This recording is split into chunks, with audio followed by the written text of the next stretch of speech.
28 იანვარია 4 შაბათი თქვენ თავისუფალ სივრცეს უყურებთ. მე ამ გადაცემის ავტორი და წამყვანი ვარ ხოხუზიაშვილი ვარ სახელმწიფოების. რუსეთმა საქართველოს თავის ორბიტაზე დააბრუნა. ომის შიშის იარაღის გამოყენებით და იმ გზავნილებით, რომ არჩევნებზე არასწორი არჩევანი მშვიდობის ფასად დაუჯდებოდათ. ამ განცხადებას მოსკოვის მიერ შექმნილი ერთობის დსთ-ის წევრი მოლდოვას პრეზიდენტი მაია სანდუ აკეთებს. ჩვენ ვისმენთ ამგვარ ანტიქართულ რიტორიკას მოლდოვის პრეზიდენტის მხრიდან, ეს არის სრულიად აღმაშფოთებელი და მნიშვნელოვანი არის, რომ ამაზე იყოს რეაქცია. ვაშინგტონში ჩაშლილი ჰელსინკის კომისიის ხდომა, რომელზედაც საქართველოს საკითხი უნდა განეხილათ, მომხსენებელი ლორა თორტონი უნდა ყოფილიყო. რეალური განმარტება იმასთან დაკავშირებით, რომ ჰელსინკის კომისია თუ რატო ვერ შეიკრიბა, ეს არის უამინდობა და ცხადია, როდესაც იქნება შესაძლებლობა ჰელსინკის კომისია შეიკრიბება. ლორა თორტონი მომხსენებლად როგორც ნეიტრალური ფიგურა წარმოუდგენელი. ხალი პირდაპირ და დაუფარავად ებძვის, თქვათ, მართულ ძალას მიუხედავად იმისა არგუმენტები აქვს თუ არა. დღეს თავისუფალ სივრცეში უყურეთ და მოусმინეთ ირაკლი გოგავას, სოსო მანჯავიძეს, ამინან სალუქვაძეს, ხათუნა ხოფერიას. ხვდებით საღამოს 9-ზე თავისუფალ სივრცეში. მაშასე სტუმრები უკვე სტუდიაში არიან. წარმოგიდგენთ კიდევ ერთხელ ხათუნა ხოფერია, ირაკლი გოგავა, ამირან სალუქვაძე, სოსო მანჯავიძე. სახელმწიფოებისა მადლობას გიხდით, რომ მოხვდით და იღებთ გადაცემაში მონაწილეობას. ირაკლისგან დავიწყოთ, მოდით. დღევანდელი საუბარი სანდუსის განცხადება, რომელიც საქართველოს ხელისუფლებისთვის კატეგორიულად მიუღებელი აღმოჩნდა. დსთ-ის ქვეყნის პრეზიდენტი ამბობს, რომ საქართველოს დაბრუნდა მოსკოვის ორბიტაზე. როგორ შეაფასებთ? ნეგატიურად, რა თქმა უნდა, რეალობას აცდენელია ქალბატონის სანდუს ეს განცხადება და ეს დირიჟორი ამ განცხადებებს ყავს ბრიუსელში. რატომ? იმიტომ რომ ასეთი დამთხოვები დიდ პოლიტიკაში არ ხდება, როცა მოლდოვის პრეზიდენტი აცხადებს ერთი და იგივეს და ფინეთის დაზვერვის ანგარიში ქვეყნდება ასევე, სადაც იგივე ფრაზა არის ნახმარი გამოყენებული ახსნის გარეშე. ანუ უბრალოდ კლიშეა ესა, რომელიც დაევალათ ამ ორ მომენტში, ესე იგი სანდუს და ფინეთის დაზვერვის გენერალ-მაიორ ტურუნენს და დაწერეს უბრალოდ ერთი ფრაზა, რომ რუსეთთან ხდება დაახლოება. რეალურად ჩვენ ახლა ამ ქვეყანაში ვცხოვრობთ, უაკვირდებით არანაირი დაახლოება სამწუხაროდ არ არის. რატომ ვამბობ მე სამწუხაროდ? იმიტომ რომ დაახლოება რუსეთს და საქართველოს შორის მოხდება მხოლოდ იმ შემთხვევაში, თუ საქართველოს ტერიტორიული მთლიანობის პრობლემის გადაჭრის გზა გაიხსნება, პირველი ნაბიჯები გადაიდგმება და ამ შემთხვევაში, რა თქმა უნდა, რუსეთთან ჩვენ სხვა საჩხუბარი და სადავიდარებო და დაუძლეველი პრობლემა არ გვაქვს გარდა ტერიტორიული მთლიანობისა და ეს ძალიან მნიშვნელოვანია. კი ბატონო, ამიტომ ეგება მაიას ენამუყივლოს და მართლაც დაიწყოს დაახლოება, რაც ავტომატურად გულისხმობს აფხაზეთის და ცხინვალის საკითხების დაძვრას, ჩვენი დევნილების ღირსეულ დაბრუნებას აფხაზეთსა და ცხინვალის რეგიონში. თავად სანდუს მე ურჩევდი ახლა ალბათ მოლდოვის საელჩო აქ არის თუ არა არ ვიცი, მაგრამ გულშემატკივრები ყავს ეს ლიბერალური ფრთიდან თუ გადასცემენ კარგს იზავენ. სანდუს ალბათ ჯობია რომ მიხედოს სიღარიბეს მოლდოვაში. მე მინდა შედარებისთვის მოვახსენო ახლა მოლდოვა არის ფავორიტი ევროკავშირის და ბრიუსელის და სიღარიბის ოდენობა მოლდოვაში არის 33%, საქართველოში 9%. მე მგონი დასკვნების გამოტანა ამური ციფრიდან შეიძლება. სიღარიბე რუმინეთშიც, რომელიც მოლდოვას ენათესავება და მოსაზღვრო ქვეყანაა და რომელთანაც შეერთება უნდა სანდუს და თავის სახელმწიფოს გაუქმება, ასევე 19%-ია სიღარიბე, ანუ საქართველოზე ორჯერ მეტი და ცოტათი კიდევ მეტი. ბულგარეთში. მიხედავთ იმისა, რომ ევროკავშირის ქვეყანა. უკვე 17 წელია რუმინეთი ევროკავშირის ქვეყანა, ბულგარეთში უფრო მეტია სიღარიბის ზღვარს მიღმა მცხოვრები 21%-ია. საქართველოში კიდევ ერთხელ გავიმეორებ, არის 9%. და რო ნახოთ დინამიკა, რომელი დროიდან იწყება, ესე იგი, საქართველოში სიღარიბის მიღმა მცხოვრები ხალხის, ესე იგი, შემცირება, ეს ემთხვევა სწორედ იმ შარლ მიშელის შეთანხმების პერიოდს, როდესაც ეს შეთანხმება თავზე გადაახიეს ბატონ შარლ მიშელს ხელისუფლებამ და რა თქმა უნდა ხალხის მხარდაჭერით მოხდა ეს ყველაფერი. ამიტომ ყველაფერი ნორმალურად მიდის ამათთან ურთიერთობაში. მაია სანდუ ახლა კლასიკური მეხუთე კოლონა, რომელსაც საკუთარ ტერიტორიაზე არჩევნებიც კი ვერ მოიგო, ხო? 44% იყო მხოლოდ. მოაგებინეს უცხოეთში გახსნილი საარჩევნო უბნების, ანუ დიასპორების ხარჯზე და დიასპორების ახლა გავლენა როგორ ხდება ადგილობრივი მასპინძელი ხელისუფლებების მხრიდან ეს იოლი ასახსნელია ჩემი აზრით. იმ დროს, როდესაც დნესტრისპირეთში მოლდოვის მოქალაქეებს შეუზღუდეს არჩევნებში მონაწილეობა, რუსეთში მცხოვრებ მოლდოველებსაც შეუზღუდეს არჩევნებში მონაწილეობა, უზარმაზარი მხოლოდ 2 უბანი გაუხსნეს, მე ესე მახსოვს და უზარმაზარი იდეების გამო ვერ მოახერხა ხალხმა. ხმის მიცემა, ამიტომ რუმინეთში სხვათა შორის გვახსოვს ჩვენ კილია ჯორჯესკუს არჩევნები, ასევე გააუქმა საერთოდ საკონსტიტუციო მოგებული პირველი ტური გააუქმა საკონსტიტუციო სასამართლო და მოკლედ ეჭვის ქვეშ არის საერთოდ მაია სანდუს ლეგიტიმურობაც. იქ რუმინეთის არჩევნების ლეგიტიმურობაც ბევრი კითხვის ნიშანია. შიგნით მოლდოვასა და რუმინეთში. ქალბატონ ხათუნა, რატომ იცლის ქალბატონის სანდო საქართველოზე, როდესაც ირაკლი საუბრობდა, რომ ძალიან ბევრი პრობლემაა მის ქვეყანაში, ეს ერთადერთი განცხადება არ არის, ხო? იგივე 4 ოქტომბერს მისი განცხადება, როდესაც თბილისში მოვლენები დაიძაბა, რომ მისი ფიქრები რომ საქართველოში იყო. თქვენ ითიხსნით? მე მგონი ირაკლიმ კარგად ახსნა, რატომაც იცლის, ის კი არ იცლის, მას ავალებენ და ის ვალდებულია რომ მოიცალოს ასეთი საკითხებისთვის. მაია სანდუ ეს არის ერთ-ერთი პროდუქტი აი ამ გლობალიზაციის და აი ამ მთელი პროცესების, ამ გადახრების, რომელიც მსოფლიო პოლიტიკას ახლდა თან, ერთ-ერთი ესეთი წარმატებული პროექტი. ჩვენთან ამ პროექტმა არ გაამართლა, თუ არ ჩავთვლით სააკაშვილის პერიოდს, პრაქტიკულად ვერაფერს მიაღწია ამ პროექტმა და მაია სანდუს რაც შეეხება, მე მოკლედ მაინც მინდა გითხრათ, რომ საზოგადოებამ უბრალოდ იცოდეს, ვინ არის ეს ქალი ეს. აი მაგალითად ესეთი ფაქტი, როდესაც მას თავის ის სოფლიდან არის, ღრმა სოფლიდან და იქ ცხოვრობს მისი დიდი წინაპრები და მისი დედის კოლეგამ, პედაგოგმა მას ამოაყვედრა და შეახსენა, რომ ბაბუამისი იყო ფაშისტური გერმანიის ჩვეულებრივი დანოშიკი. ანუ ვინც აბარებდა ტყვეებს და მუშაობდა სოფელში ამაზე და გარდა იმისა, რომ მაია სანდუმ დაიწყო სასამართლო პროცესი ამ ქალის მიმართ, ეს ქალი გააგდეს სკოლიდან. ის ცხოვრობდა სახლები რო არის, რომელიც ეკუთვნის დაწესებულებებს. გამოაგდეს სახლიდან და პრაქტიკულად ეს ქალი იქცა ბომჟად.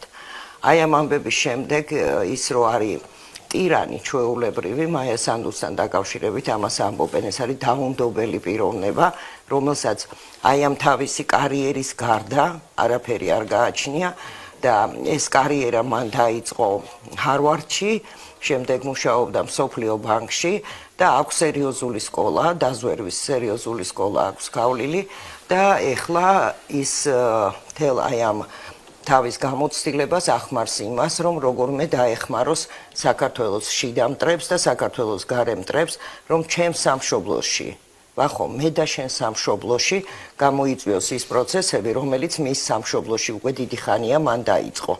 ეს არის რუმინეთთან შეერთების თემა, ისეთი სამარცხვინო გამონათქვამები ქონდა მას რუმინეთთან დაკავშირებით, როდესაც მან განაცხადა, რომ ის მხარს დაუჭერს მისი მოლდოვის შეერთებას რუმინეთთან, რომ რუმინეთის პრემიერ-მინისტრს მოუწია ბოდიშების მოხდა, უпростоრით ბოდიში ბოლომდე ვერ მოიხადა და თქვა, რომ კონტექსტიდან იყო ამოვარდნილიო და შემდეგ ამოიღეს ტექსტი და იქ არანაირი კონტექსტი არ არსებობდა.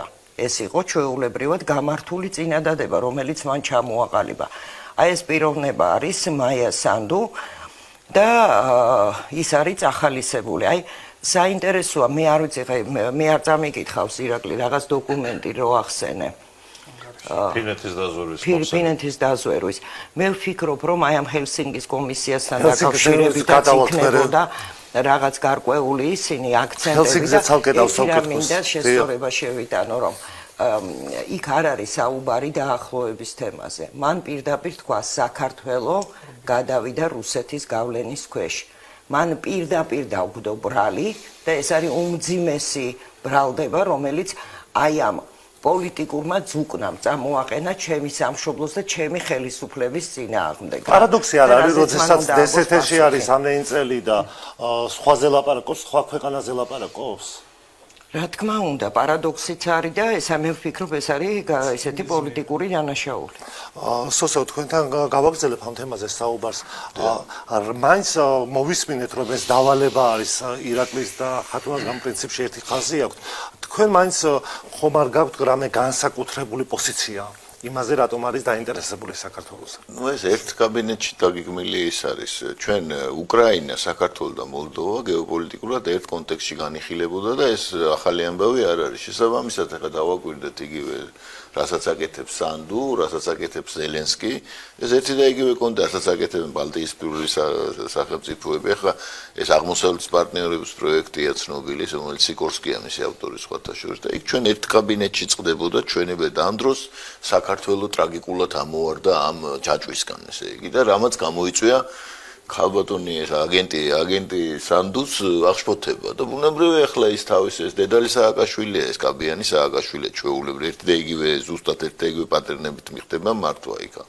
აბსოლუტურად დაუნდობელი ესეთი ტირანული მართლობა, ყველაფერი გაუქმებულია, ყველანაირი ოპოზიციური აზრი ჩახშობილია, დემოკრატიის სახელი ცხადია. არჩევნები არ ტარდება. ნუ ტარდება ისე რომ დაუშვათ იქ არანაირი ობიექტურობა არ არის დაცული ცხადია.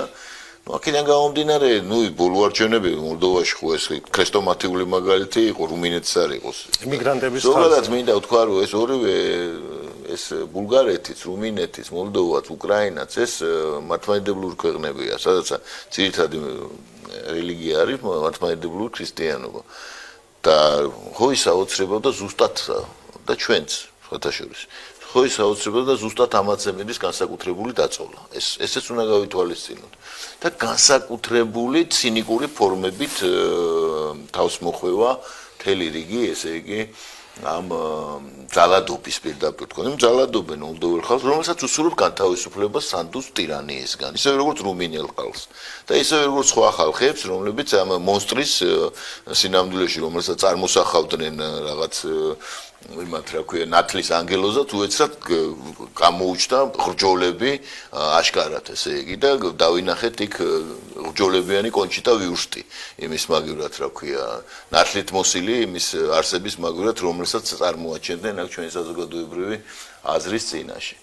ამიტომ ახლა ეს გასაგებია მისი ეს ინტეგრირებულია, უნდა ვთქვათ, რომ ეს სპეცოპერაცია ჩვეულებრივი, იმიტომ რომ ეს ერთდროულად ხო არ მოხდებოდა ეს ერთი ქსელი მუშაობს. ამიტომ ჩვენც ახლა შესაბამისად უნდა ამას უპასუხოთ ღირსეულად. როგორ უნდა უპასუხოთ? იგნორირება ცხადია და პასუხი ახლა მე პაპუაშვილმა თქვა სხვათა შორის პარლამენტის თავმჯდომარეს თქვა, რომ აქამდე თუ რაღაც სამხრივ მეგობრობა და იგნორირებას ვაკეთებთ, ახლა ადეკვატურ ზომებს ვიღებთო. ადეკვატური ზომები რა არის ჩვეულებრივ დიპლომატიური არხებით კაცრი პასუხი, რა თქმა უნდა. და კიდე სხვა იგივე დაუშვით უკრაინის ელჩი რო დანიშნეს იმანაც უნდა გამოხატოს ახლა პოზიცია მან თუ ფიშერ შეუერთა და კვლავ იგივე ისინი დაიწყეს აქ საქართველოს წინააღმდეგ ხო არაფერი არ უშლის ხელს რომ დაუშვათ უმკაცრესი დიპლომატიური უმკაცრესი ზომები მივიღოთ აღარ არის იმის ენის მოშლეკვის რო ესენი პირდაპირ მუშაობენ ჩვენ ქვეყნის განადგურებაზე პირდაპირ და ახლა ვისაც კიდე გონია რომ რაღაც ეს დემოკრატია და სიტყვის თავისუფლება პლურალიზმისთვის იბრძვის ის რა ქვია ევროკავშირი და BBC-ის აგენტურა ნუ ისინი მათ უნდა ხონის სამკურნალო ფსიქიატრიულ საავადმყოფოში გამოუყოთ შესაბამისი პალატები გასაგებია ხომ შეიცვალა ეპოქა საერთოდ აღარ არის იმის დრო აი ამ რიტორიკის დრო და გაშიშვლდა ხო ყველაფერი ძალის გამოვლენის ეს ძალიან უხეში და ცინიკური ფორმები ამიტომ ჩვენც ანალოგიურად უნდა ვიმოქმედოთ. რა თქმა უნდა, ფრთხილად ჩვენი პარამეტრებიდან გამომდინარე, მაგრამ აი მე მაინც ვერ ხვდები. კარგი ვთქვათ ეს კლიშე მოგვაწებეს. და რა? აი რა რისი მიღწევა უნდათ ამით? მოდით ბატონი ამირანსაც მიცეცავ. ამირანმა თქვას და მე მაგალითად ვისაუბრებ. მივიღებ მათ კითხვას. ნუ ეთანხმები მეგობრებს. რა თქმა უნდა, ეს არის სპეცოპერაცია პირდაპირ. გათვლილია როგორც აქ შიდა პოლიტიკაზე, ის ევროკავშირის სივრცეში, აი ამ ორ ერთ განცხადებას და საზღვრის ანგარის სკოლის მოფრაც ირაკლი აღნიშნა.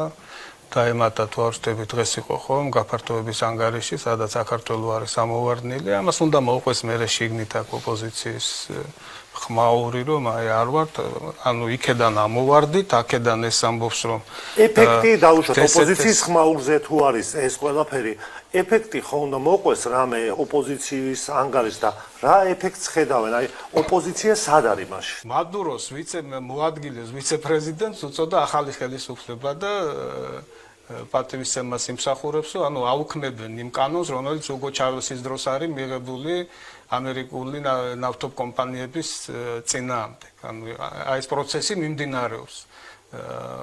მადურო შევთავაზეთო და ნუ ვარი თქვაო და ნუ რაც მოხდა დავინახე. აი ესეთი სოფლიოა და რაზეა საუბარი, ანუ სანდო არის ჩვეულებრივი შემსრულებელი. დაავალეს, გააკეთა განცხადება, არის ერთი ჭანჭიკი აი მთლიან რგოლში და ადრესატი და მიზნები ეს არის შიდა და ევროკავშირთან დაკავშირებით მცირე ტექნიკური პრობლემა იყო და მოხერხდა ეთერში დაბრუნება.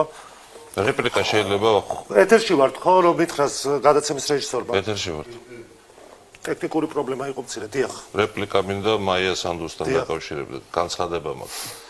სანდუ არ არის სანდო. ხო, ძალიან კარგი სლოგანი. მოდით ეს დავამატებდი ახლა სომთქვა დიპლომატიურ გზებთან ზომებთან დაკავშირებით, ვფიქრობ ველში არის დასაბარებელი, უბრალოდ როგორც მინიმუმს ვამბობ ამას, როგორც მინიმუმი, იმიტომ რომ ეს არის ძალიან თავხედური განცხადება არის, ძალიან თავხედური. ტროლზე და იმაზე არა საუბარი, რაღაც აქვს ყველაფერს თავისი ფორმა აქვს. ახლა მესმის კიდე შიდა პრობლემებზე ისაუბრებს, სიგარები, კორუფცია არ გეხსენებიათ.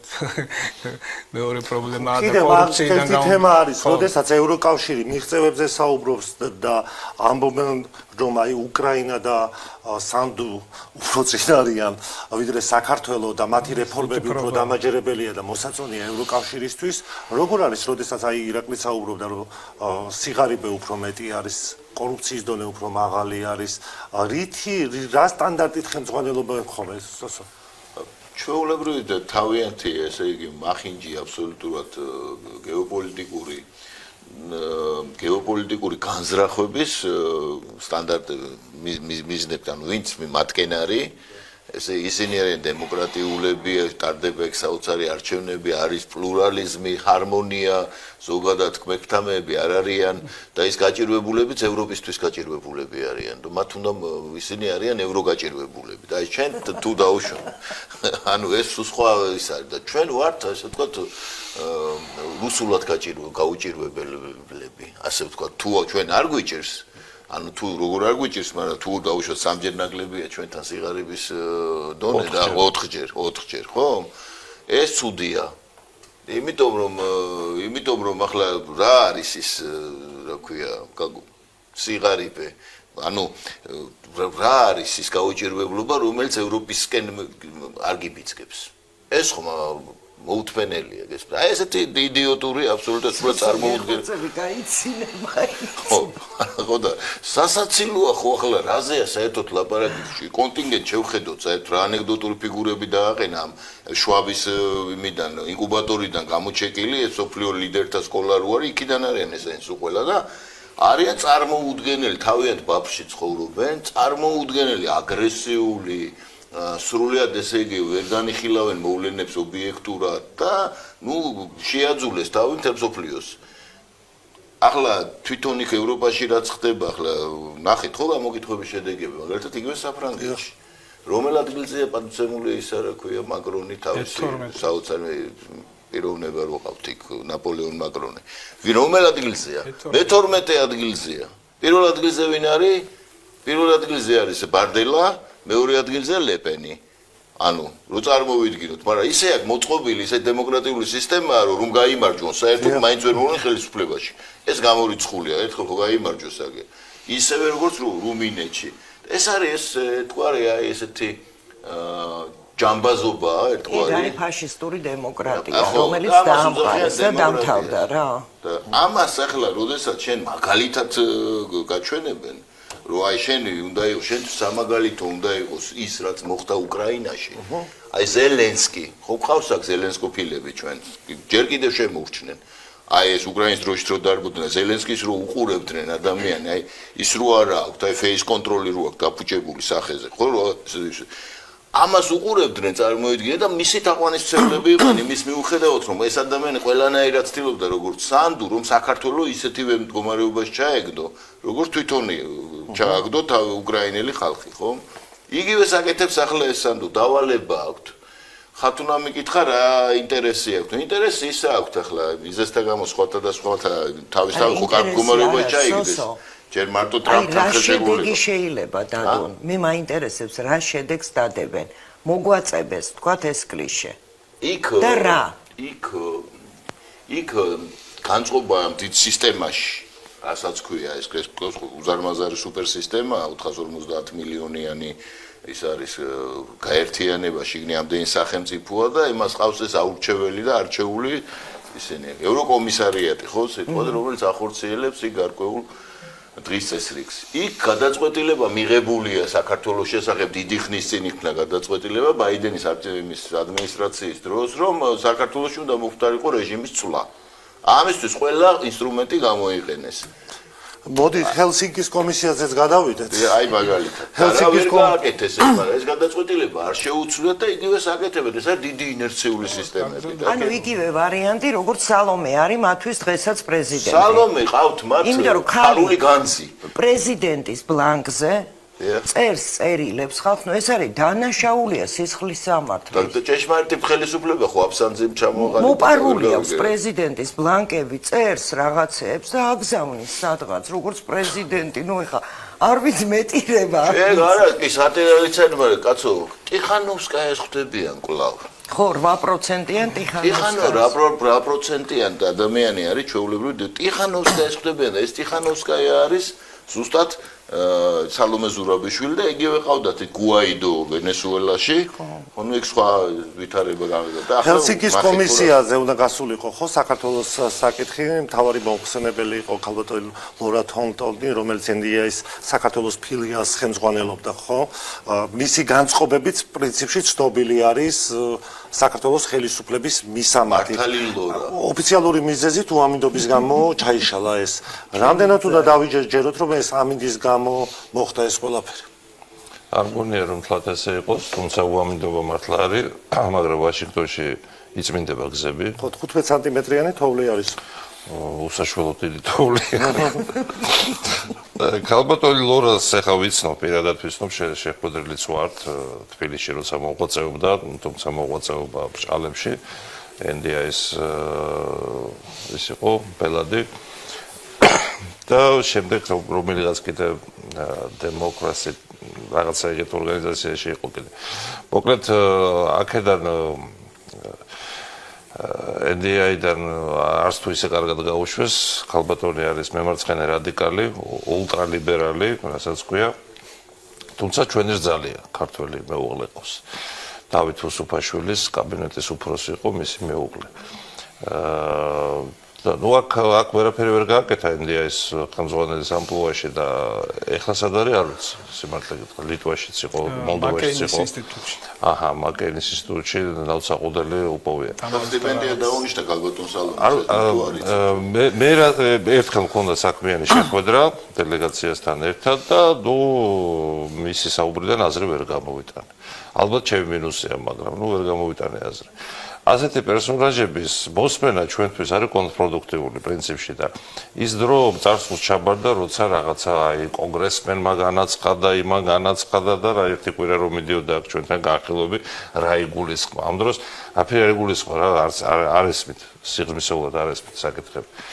მოკლედ ჩვენი გზა გვაქვს, ჩვენი ქარავანი მიდის და ძირითადად სწორი მიმართულებით მიდის, ხანდახან ზიგზაგებს ვაკეთებთ, მაგრამ მიმართულება სწორია. თვითონ ტრამპის მისავართითაც მისი განწყობა ვიცით რომ ძალიან მოძალადე და კრიმინალს უწოდებდა, ხო? რადიკალი რა თქმა უნდა, იმიტომ რომ ნუ ტრამპს რო უჩივლა მაშინ სისხლის სამართლის საქმე როცა აღუძრეს, ვითომ ვიღაცა გააუპატიურა თუ 20 წლის თუ 40 წლის წინ რაღაც მსგავსი. აი ამაზე ქალბატონმა ლორამ გააკეთა თავის კომენტარი, რომ მოძალადია ბატონი ტრამპი. და ეს ტრამპი ახლა ამერიკის პრეზიდენტია, ხო? თან ისეთი საკმაოდ მაღალეფექტური. ამიტომ მე კიდევ ერთხელ მაინც ვინც გვისმენს და ვინც ახლა შეიძლება ნიუანსებში ვერ ეყვება.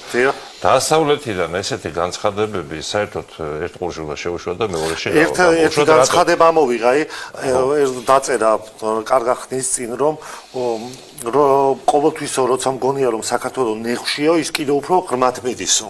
ეს ვინ თქვა? ქალბატონმა ლორამ.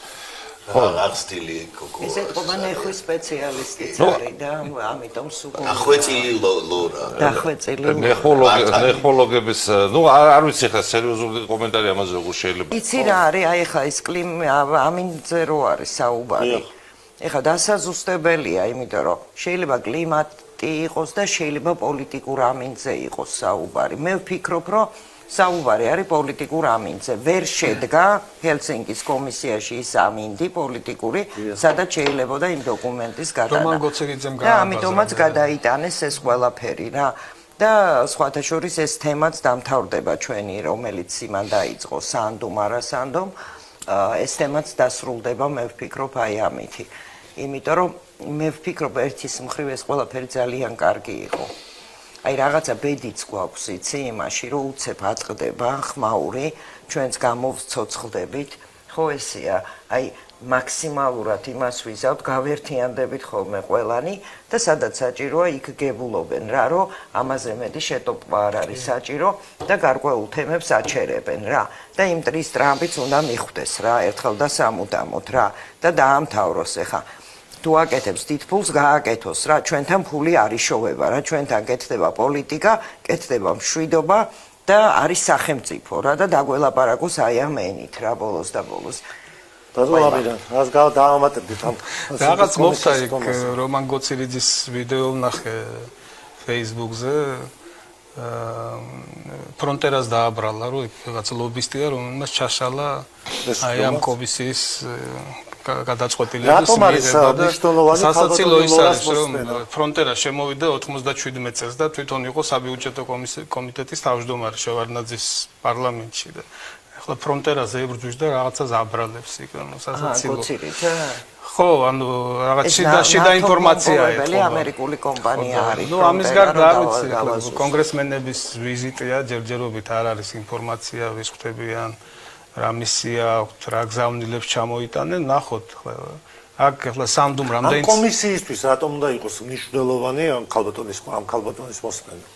ახლა ამ კომისიას იგივე მიზნები აქვს, რაზეც ვისაუბრეთ ჩვენ და იმ ძალების წარმომადგენლები არიან, პლუს ლობიზმი და ასე შემდეგ. ახლა ჯო ვილსონი, ვინც არის, გავიგეთ ყველამ, ხო? რამდენადაც მე ვიცი, სამართლებრივი დატვირთვა, როგორც ესეთი და უფლებები გარკვეული დიდათ არ აქვს ჰელსინკის კომისიას. ხო, გამოიყენება იმისთვის, რომ თემა აიწიოს და ხო, აი ჰელსინკი, რაღაც დროს ჰელსინკის კომისია საერთოდ მაკედან დაიწყოთ. ახლა ვინც იცის, როდის შეიქმნა, რისთვის შეიქმნა, ზოგს ჰელსინკში გონი აქვს ჩვენთან, ვინც ახლა იქ ნერვიულობს მაგ კომისიის გადაწყვეტილებებზე, სად არის ის წარიცია.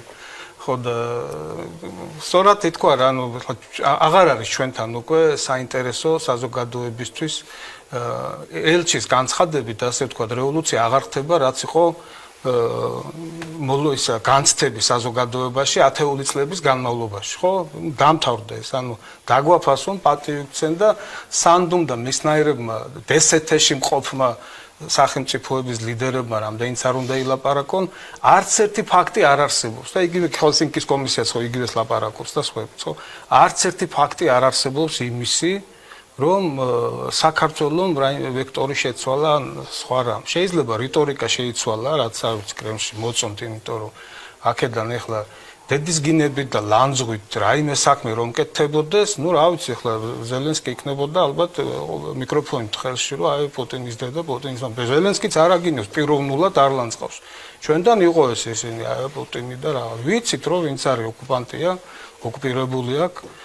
ტროლ პოლიტიკას ატარებს, ანამ არ შეიცვლება ჩვენს ოკუპირებულ ტერიტორიებთან დამოკიდებულება, ეს არის ტროლი პოლიტიკა, ხო? და შეიძლება რიტორიკა დღეს ძუღილის ტემპერატურა რუსეთთან დაწეულია, გვაქვს სავაჭრო ურთიერთობები, კულტურულიც აღარ გვაქვს ისეთი სხვათა შორის, რაც სააკაშვილმა დაიწყო 2 თვეში. გვახსოვს კულტურის მინისტრის წერილი, ხო? ომიდან 2 თვეში, ჩვენი ომიდან.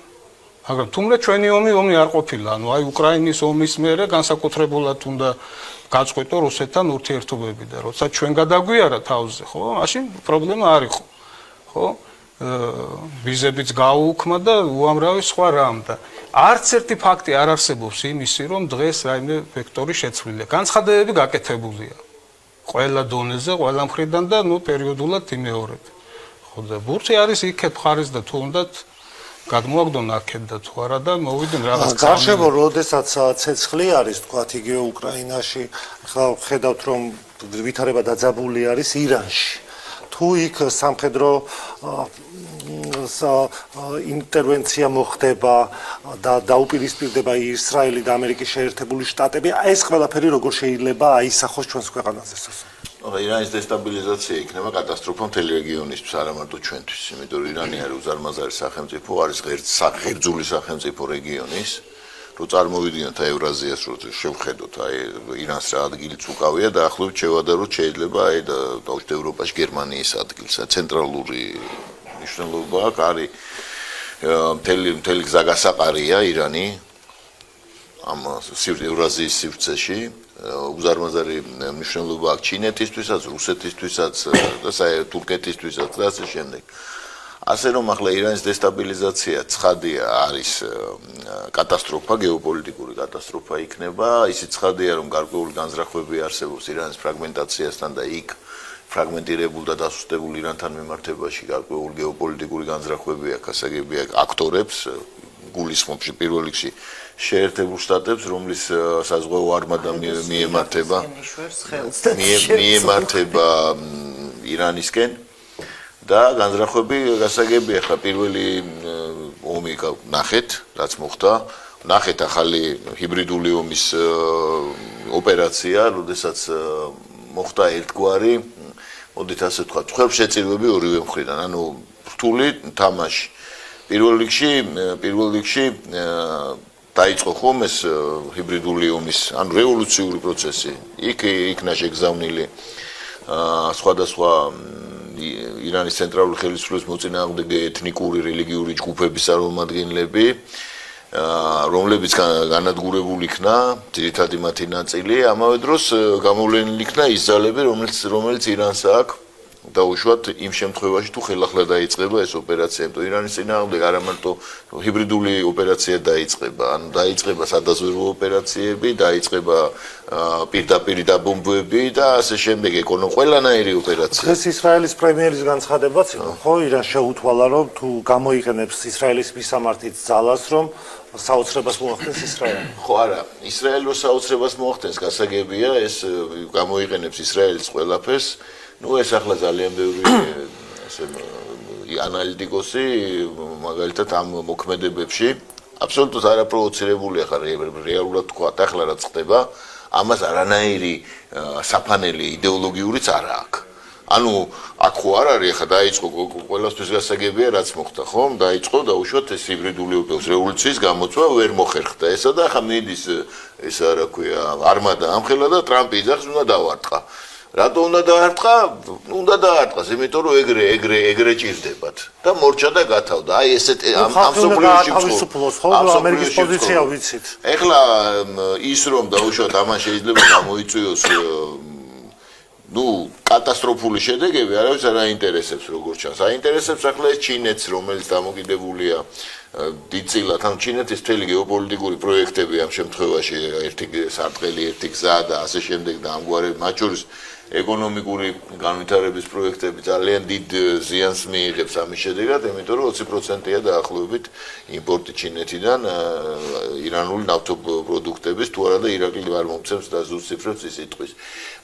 მე მგონი გეცოდინებათ, ხო ბატონო? 19.9 რა ეს. დაახლოებით მეტი. ხო, ვენესუელასთან. ხო და ახლა მთელი ამ ნავთობის კონსერვის, ესე ვთქვათ, გლობალური ნავთობის მარაგების დაპატრონება, ერთ-ერთი ის სტრატეგიული ამოცანა მათ შორის, რომელიც შეერთებულ შტატებს აქვს. ამიტომ დიდი ალბათობით გააჩნია როგორი იქნება იმ მომენტში ესე ვთქვათ ფსონები როგორ დალაგდება ასე ვთქვათ პასიანსი ეს ყველაფერი ხო დესტაბილიზაციის ამოცანა ერთი წუთით არ ჩამოდის დღის წესრიგში. გარდა ამისა, დევნილების თემა თუ აქ სიტუაცია დაიძაბება, პრინციპში პირდაპირ მეზობელი აზერბაიჯანია, მაგრამ საქართველოს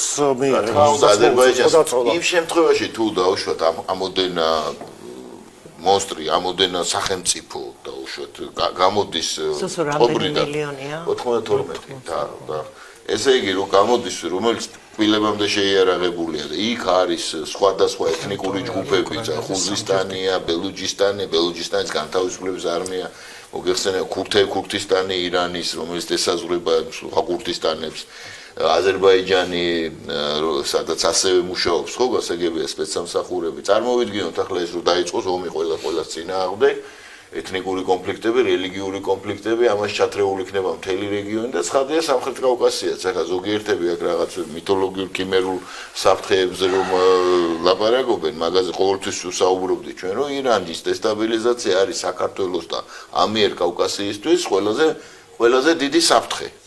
ყველაზე დიდი საფრთხე. ირანი ეს სახელმწიფოა მოგეხსენებათ, რომელსაც ახლა აქვს ფანტომური ტკივილები დიდი ირანის, ხომ ეს კაცობრიობის ისტორიაში ჩვენი ისიც მოვისმინეთ, ხო? ირაკისთან რო გავაგზავნოთ საუბარი. აი ამ სიტუაციაში, როცა დაიძაბა ამ ბოლო დღეებში განსაკუთრებით ვითარება, ოპონენტები, ხელისუფლების ოპონენტები იყო ესეთი მოსაზრებები, რომ საქართველოს უნდა გამოეხატა პოზიცია. საქართველოს ხელისუფლებას ხო ამასაც ითხოვდნენ. თქვენ იყო ეგეთები? კი, ეს პოზიციას ამ პოზიციებსაც ხო შეჭრილიყავით. არა, ოფიციალური პოზიცია უნდა დაეფიქსირებინა საქართველოს, ხო? საქართველოს ხელისუფლების პოლიტიკა, როდესაც ასეთი ვითარებაა და ყოველ შემთხვევაში დამკვირვებლის სტატუსით არის, ხო, საქართველოს აი ამ ამბებში ჩართული და ყველა მხარეს მოუწოდებს რაღაცა თავშეკავებისკენ. დაახლოებით ეს შინაარსია. ჩვენი პოზიცია რეალურად რამდენიმე წლის წინ, დაახლოებით 8-9 წლის წინ საქართველოს მოსთხოვეს საქართველოს ერთ-ერთი სამხრეთით მდებარე აეროდრომი ჩართული იყო ამ ირანის წინააღმდეგ პოტენციურ მომავლის კომპლექტში, მაგრამ მიიღეს ჩვენგან უარი. პირველი განხეთქილების ვაშკი საქართველოს ხელისუფლებასა და კოლექტიურ დასავლეთ შორის სწორედ ეს იყო. ეს ხდება 2016-17 წლებში, შემდეგ უკვე იწყება შარლ მიშელი და ამ ფაქტის მერე მოითხოვეს მთლიანად სუვერენიტეტი, სასამართლოები, პროკურატურა, CSKO, ყველაფერზე კონტროლი, რაზეც ასევე მიიღეს უარი. ეხლა ირანს დღეს რაც შეეხება, ეს არის ამერიკის რამდენიმე ამოცანა აქ შეერთებულ შტატებს და ისრაელს.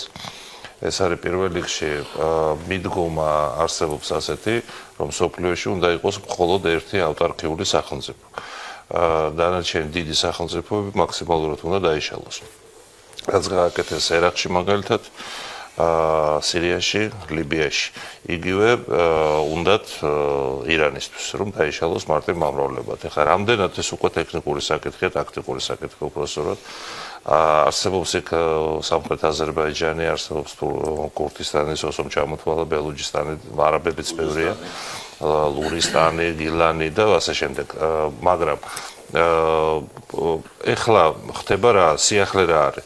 ადრეც იყო ეს კრიზისები, სპარსეთის ყურეში შევიდოდა ავიამზიდების დაჯგუფება ამერიკული და მაგრამ პირველად ჩდება ჩრდილოეთიდან საფრთხეები ირანისთვის. რას გულისხმობ, ეს არის ტრამპის გზა, ეგრეთ წოდებული ზანგეზურის კორიდორს რო ეძახიან. ეს არის სამხედრო დანიშნულების ილუზორული ფანტომური გზა, მაგრამ სომხეთსაც და აზერბაიჯანსაც ელაპარაკებია იმ მიზნით, რომ ჩართონ ანტიირანულ ქმედებებში. წინა ომის დროს ეს ხო სადღაც 10 წლის პერსპექტივაა. ნუ 8. შეიძლება ზეგ მოხდეს პარასკევს მაგალითად. არ ვიცი. ზანგეზურის გზა? არა, გზა საერთოდ არ იქნება, მაგრამ მე ვამბობ ანტიირანული ქმედებები. დღე-დღეზე შეიძლება დაიწყოს და ტაქტიკა ალბათ იქნება ესეთი, როგორც გააკეთეს, ანუ დარტყმა, სერიოზული ზიანი და ზარალი, სასიცოცხლო ინფრასტრუქტურის განადგურება, მათ შორის ნავთობგადასამუშავებელი ციკლის დარღვევა შემდეგ შეიძლება უკან დაიხიონ და აცალონ შიდა არეულობა ისევ. და სანამ არ მიაღწევენ თავისას, აი ამ რეჟიმში იქნება ყოველ შემთხვევაში ტრამპის პრეზიდენტობის პირობებში დემოკრატებს სხვანაირი პოზიცია აქვთ. თუ კონგრესში ისე მოხდა, რომ დემოკრატებმა მოიპოვეს უმრავლესობა წელს შემოდგომაზე არჩევნებზე, მაშინ ეს ამპლიტუდა შეიცვლება, მაგრამ ნახოთ, ჩვენი რისკები რა არის, უშუალო ჩვენი რისკები. ამ შემთხვევაში პროექცია რო გავაკეთოთ დაახლოებით 30,000 პლუს მინუს საშუალო ფენის წარმომადგენელი ირანელი შეიძლება ჩამოვიდეს, დევნილად დროებით გამოერიდოს ომს, შეძლებული ხალხის შედარებით, იმიტომ რომ ძირითადი დევნილები წავლენ მოსაზღვრე ქვეყნებში, პაკისტანი, თურქეთი, ერაყი. ერაყში წავალ ძალიან ბევრი, იმიტომ რომ შეიტური ქვეყანაა მაინც, ახლა ირანელები შეიტები არიან. მე ვუსურვებდი მაინც რეგიონს სიმშვიდეს, ჯობია რომ ეს ყველაფერი არ მოხდეს, მაგრამ იმდენად ზაფრია დაძაბულობა ისრაელსა და ირანს შორის, რომ თოპი ჩამოკიდებულია სცენაზე და ის აუცილებლად გაისურვეს. რა პოლიტიკა უნდა გქონდეს ხო, რო გავაგრძელოთ აი ეს საქართველოს ხელისუფლებას აი ამ ხელისუფლებას საქართველოს ამ ეტაპზე აქვს გადასარევი პოზიცია. ყველა საგარეო პოლიტიკურ ვექტორთან დაკავშირებით რა. აი ქვების შეგროვების ჟამი დგას საქართველოში და ეს არის ერთ-ერთი მე ვფიქრობ ყველაზე გონივრული და პრაგმატული რაც შეიძლება გაკეთდეს. ირანთან მიმართებაში მე ცოტა არ ვიცი ხა ეს ახო არ არის ჩემი ასე ვთქვათ კანიოკი და ის რომ იმას ვქნა, მაგრამ მე მაინც ვფიქრობ რომ არის ერთი მომენტი მინდა უბრალოდ რომ აყურებელი ცოტა დავამშვიდო იმასთან დაკავშირებით რომ მე ვფიქრობ რომ პირველი გასროლა რომელიც მოხდა ამერიკის მხრიდან და დაიბომბა ქალაქის გარეთ მყოფი ეს რაღაც ისინი და როგორც ამბობენ იყო წინასწარ მოლაპარაკებული და არანაირი დიდი ზიანი არ ყოფილა. მე ვფიქრობ რომ ეს მეორე გასროლა ამერიკის შეერთებული შტატების მხრიდან არ მოხდება მიუხედავად იმისა რომ ისრაელის მხრიდან არის დიდი ზეწოლა. ვფიქრობ რომ ეს არის გარკვეული პოლიტიკური თამაში და ზეწოლა რუსეთზე და უკრაინაზე, კერძოდ შავ ზღვასთან დაკავშირებით და ისრაელის ინტერესებთან დაკავშირებით უკრაინის ტერიტორიაზე. რამდენად მოხდება ამების გაცვლა, მე ვიცი ამ თემებზე არ საუბრობენ, ზოგადად ცოტა ტაბუდადებული თემებია, მაგრამ მე ვფიქრობ რომ თუ დაიძრა გარკვეული თემები, მოხდა გარკვეული მოლაპარაკებები, შეიძლება ირანის თემა რამოდენიმე წლითაც კი ჩაწყნარდეს, იმიტომ რომ რეალურად ეხლა ჩემო მეგობრებმაც თქვეს რომ არანაირი საფრთხე ისეთი თვალნათელი რომ ირანი რაღაცას ემუქრება ისრაელს არ ჩანს და მე ვფიქრობ რომ ეს არის ერთ-ერთი როგორც იტყვიან კოზირი რომლის გათამაშებასაც ცდილობენ ისევ და ისევ უკრაინის ტერიტორიებთან და რუსეთ-უკრაინის ურთიერთობებთან დაკავშირებით სოსო არ მეთანხმება კატეგორიულად, მაგრამ მე მაინც დავიტოვებ ამის იმედს, რომ შეიძლება მოხდეს გარკვეული მოლაპარაკებები და ეს გასროლა არ მოხდეს. თქვენ რა მოლოდინებთ ფატმამდა?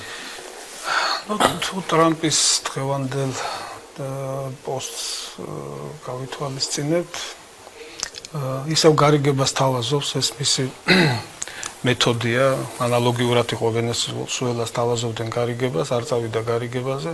შეიცვალა, წაიყვანეს, არის მისი შემცვლელი, მასთან გარიგდნენ და ყველაფერი ნორმალურად არის. ისევე როგორც სირიაში, სირიის დღევანდელი პრეზიდენტის კარიღია ყველგან, ვიცით მისი წარსული, დღეს მოსკოვშია ჩასული და პუტინმა მიიღო პუტინმა უთხრა რომ მე ყოველთვის ვიყავი სირიის ტერიტორიული მთლიანობის მომხრე, თქვენ ეს იცითო, არა და ასადი წაიყვანა და ნუ აი ესეთი ის არის, ხო?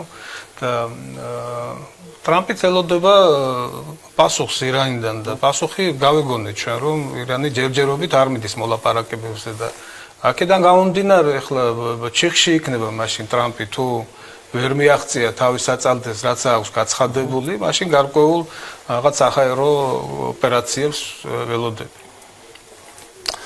რამის ხარ დაამატებდით? დეტალების დრო თქვენ არ გაქვთ. აქ ახლა ერთი ნიუანსია, რომ ირანის მნიშვნელობა დაუშვათ გაცილებით დიდია ამ შემთხვევაში, გაცილებით რა ძალიან დიდია. ანუ ეს გეოპოლიტიკურად შეხედო ირანის ხელძული სახელმწიფოა და ირანთან პოზიციონირება არის ამერიკის შეერთებული შტატები რამდენი წელია დაპირისპირებაშია ირანთან, ხო? რევოლუციის შემდეგ და მას შემდეგ რაც ახლა იქ გადაძვრენ ამერიკის საელჩოში და 475 დღე ყავდათ, ხომ თუ არ ვწდები ეს ძევლები იქ 467 არა 68 ხოდა ამდენიც ყავდათ მოკლედ იგი იმის შემდეგ შეერთებული შტატების პოლიტიკა არ შეცვლილა და არც ისრაელის პოლიტიკა არ შეცვლილა ბრიტანეთის ინტერესი სადაა თავის კი რა თქმა უნდა აი ოდესა შავი ზღვა არა ეგ ესა როგორც ოკუპანტი იყო და მუხია ძელინა კატლეტია ძელინა ხო და ახლა მე რას ვამბობ ეს ოპერაცია თუ ეს 50 მილიონი დოლარი ჩდება ცნობისთვის ერთი დღე მთელი ამ უზარმაზარი ის დაძვრის ოპერაციის ეს არ არის ისე რომ დაუშვა ტრამპმა გაიქნია და ეს სერიოზული ოპერაცია ამოდენა შენაერთი მიემართება ამ მანძილზე წარმოვიდგინოთ იქ მიდის ევაკუაცია ბაზების მთელი ურთულესი ლოჯისტიკური ოპერაცია ავიამზიდი რამდენს წოვს 100 კილომეტრი 59 მილიონი 100 კილომეტრზე რამდენს წოვს ავიამზიდი რა ვიცი ეგ მაგათი ფლოტი ისედაც არის პარადოქსული ციფრები გააჟღერა ეს ირაკლი ჩვენი რკინიგზის ტარიფებთან დაკავშირებით რომ ახლა მოგიწოდებთ რომ აი ავიამზიდის ატომური საწვავის ხარჯიც დაიანგარიშოთ გაზზე ხო გადავიყვანოთ ეს რთული ოპერაცია შესაბამისად ესე არ არის ამის უკან დგას ძალიან სერიოზული განზრახვა ესეთ ტყუილა არ მოუწვიათ ის არეულობები ამიტომ თუ ექნებათ საშუალება და ოპერატიული სადაზვერვო მონაცემები ოპერაციის წარმატებით დასრულების პერსპექტივის შესახებ ისინი ამ ოპერაციას აუცილებლად დაიწყებენ ეს მინდა ვთქვა რითი როგორ მოხდება ახლა ხამენეის და ხელმძღვანელობის განადგურების განზრახვა ექნებათ მიღებული რაღაც სასაუთმოქმედი იარაღი გვაქვთ ბამბო ბუსტერიო თუ რაღაცა ტრამპმა თქვა თლიანად სახმელეთო ოპერაცია არ ამგონია სახმელეთო ოპერაციაზე ამორიცხულია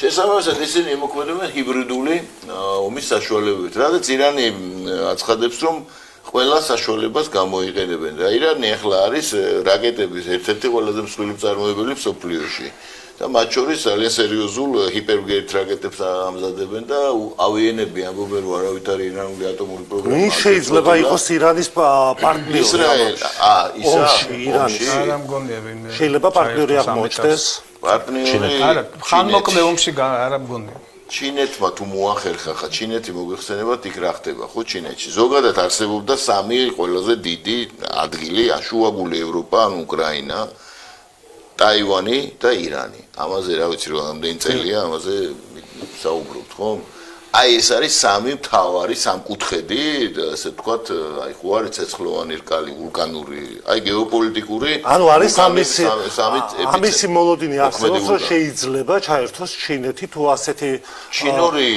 ჩინეთი არის საიდუმლო არა რომ ჩინური ძიმე თვითფრინავები ერთი მეორის მიყოლებით ფრინდებიან ირანის აეროპორტებში და გაურკვეველი არ გვინახავს ჩვენ, მაგრამ სამხედრო დანიშნულების თვითები ჩამოაქვთ განუწყვეტლივ. ეხლა ზოგადად ერთ რამესაც უნდა ვითვალისწინებდეთ, რომ ეს რეაგირების რეჟიმში არიან როგორც ყოველთვის სახმელეთო სახელმწიფოები და როგორც ყოველთვის იმაში რა ქვია აქტიური და აქტორი არის საზღვაო იმპერია, ხო, რომელიც გაცილებით უფრო ძლიერია, გაცილებით უფრო მობილურია, გაცილებით მოქმედებს როგორც ერთიანი ორგანიზმი, როცა ჭირდება, ყველა საშუალებას იყენებს ინფორმაციული და დაწყებული და ნებისმიერ ტექნოლოგიურით და როგორც წესი მას აქვს ხოლმე უპირატესობა, რაც თავარი არაფერზე პასუხს არ აგებს. ხო, გარდა ფინანსური გასაგებია, მადლობა უნდა გადაგიხადოთ, რომ მოხვედით და მიიღეთ გადაცემაში მონაწილეობა. დღეს ამით უნდა დავასრულოთ, ორშაბათ შეხვდებით, დახვალთის.